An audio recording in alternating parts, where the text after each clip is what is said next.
There's a specific kind of choice people almost never admit to making. The choice to not choose, and then quietly call that restraint, or patience, or taking the high road. You've done this. Letting a conversation end badly instead of saying the hard thing first. Staying in a job you've outgrown because leaving would mean admitting you chose wrong 3 years ago. Waiting for someone else to end it, so it happens to you instead of because of you. None of that feels like avoidance while you're doing it. It feels like virtue. That's what makes it worth looking at closely. Because the last chapter of the Bhagavad Gita's first act ends with the exact same move, made by a man who is about to become one of history's most famous examples of it. If you've followed this series, you know where we are. Arjuna has already broken down physically. He's already built and lost track of his own airtight argument about greed and blindness. He's already been shown, without quite seeing it, that he was standing inside the exact bias he accused the other side of. Now, in the final verses of this chapter, he reaches his conclusion. And on the surface, it sounds like the most morally serious thing anyone says in the entire first act. This is where chapter 1 ends. Arjuna sets down his weapon, says something that sounds like the height of conscience, and sits down in his chariot in grief. We're going to unwrap what he actually says, one layer at a time. Because underneath the language of virtue, there's something else sitting in that box. And it's something almost everyone has packed away in their own life, at least once. Verse 46.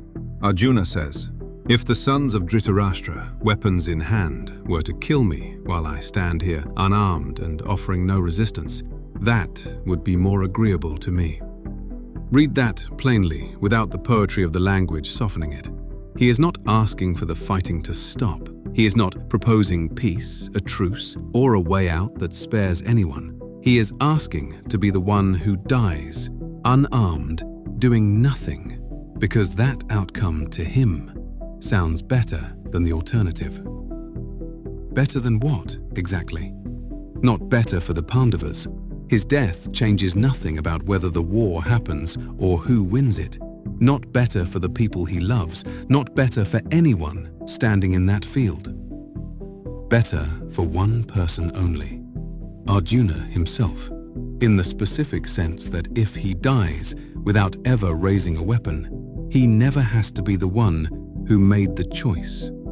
Something else, fate, the enemy, anyone but him, gets to hold that weight instead. Behavioral psychologists have a specific term for the pattern underneath this: omission bias. It's the well-documented tendency for people to judge harm caused by inaction as less blameworthy than identical harm caused by action, even when the outcome and the suffering is exactly the same either way. It's why doctors sometimes withhold a risky but potentially life-saving treatment rather than actively choose it, even when doing nothing carries the same odds of losing the patient. It's not that inaction is actually safer, it's that it feels less like a decision you have to own. Arjuna would rather die by someone else's hand than live with having chosen to fight.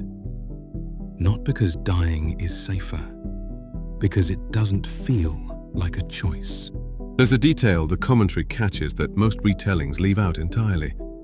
In the lines just after this, before he finally sits down, Arjuna doesn't just say he refuses to fight. He adds something else. "Whatever you tell me to do, I will do." He hasn't actually taken a stand. He's taken a stand-shaped position with an exit built into it before anyone's even challenged him. If Krishna pushes back, Arjuna has already reserved the right to do the opposite of what he just declared. This will feel familiar to anyone who has ever announced a big decision while quietly leaving the door open behind them. "I'm done with this," but not blocking the number. "I'm not doing this anymore," but not actually cancelling the plan. The stand gets made out loud, specifically so someone else has the option of talking you out of it. That's not the same as genuinely changing your mind later. It's refusing to fully own the decision in either direction, so that whatever happens next, you can point to the moment you said the opposite. Here's the piece that makes Arjuna's entire position even harder to defend as genuine non-violence. The commentary points out something the chapter doesn't say outright. Even if Arjuna personally refused to fight, the war does not stop. Others on his own side, warriors who made their own vows for their own reasons before this moment ever happened, were never going to stand down. Arjuna's refusal was never actually capable of preventing the harm he says he's afraid of causing. The only thing his refusal could change was whether his own hands were the ones that caused it. That's not pacifism. That's making sure the blood, if it comes, doesn't have his fingerprints on it. Verse 47. Having spoken this, Arjuna sat down in the seat of his chariot, casting aside his bow and arrows, his mind overwhelmed with grief. This is the line the entire chapter has been building toward, and it is not written as a triumphant moral stand. It's written as a collapse, not a principled refusal delivered with a straight back. A man sitting down because he can no longer stand, letting his weapon fall because his hands can no longer hold it. It would be easy to walk away from this, thinking Arjuna is being exposed as a coward or a fraud, and that would miss the point entirely. What's actually being shown here is something almost everyone recognizes if they're honest: the exhausted human habit of dressing a collapse in the language of principle, because collapsing without a reason attached feels unbearable. Arjuna wasn't lying about the values underneath his words. Family, tradition, the horror of what's about to happen are all real to him. What he was doing was reaching for those values as a way to explain a paralysis that had already happened for entirely different reasons. 3 chapters of physical and psychological breakdown earlier. The wrapping wasn't dishonest, it just wasn't the whole truth, and he didn't know that yet. The next time you find yourself explaining a decision or a non-decision, using words like principle, boundary, or taking the high road, it's worth pausing on one specific test. If this exact outcome happened anyway, without my involvement, would I still call my part in it a virtue, or would I quietly recognize it as relief? If the honest answer is relief, relief that you didn't have to be the one who chose, that's not a character flaw to punish yourself over. It's information. It tells you where the real fear is actually sitting, underneath the reason you gave it. Try this once. On one decision you've been dressing up, write down the noble version of why you did or didn't do something. Then, underneath it, write the plainer version, the one without the good vocabulary, not to shame yourself, just to see both versions sitting next to each other, honestly, at the same time.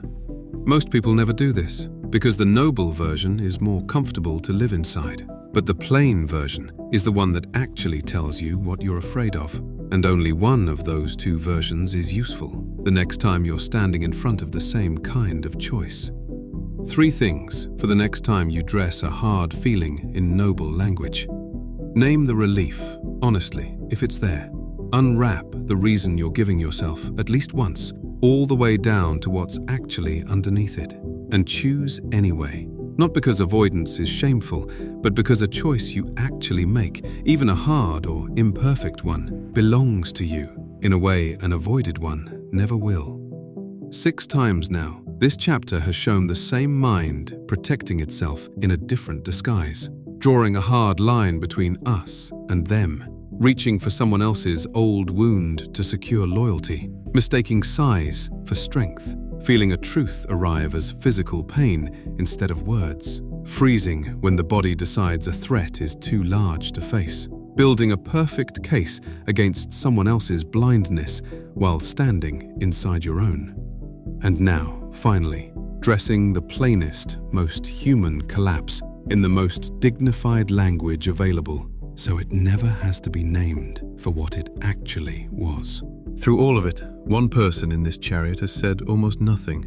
Krishna has simply held the reins, watched, and waited for Arjuna to run completely out of arguments, out of adrenaline, out of noble language, all the way down to the plain, unwrapped truth, sitting underneath everything he said. That is exactly where chapter 1 ends.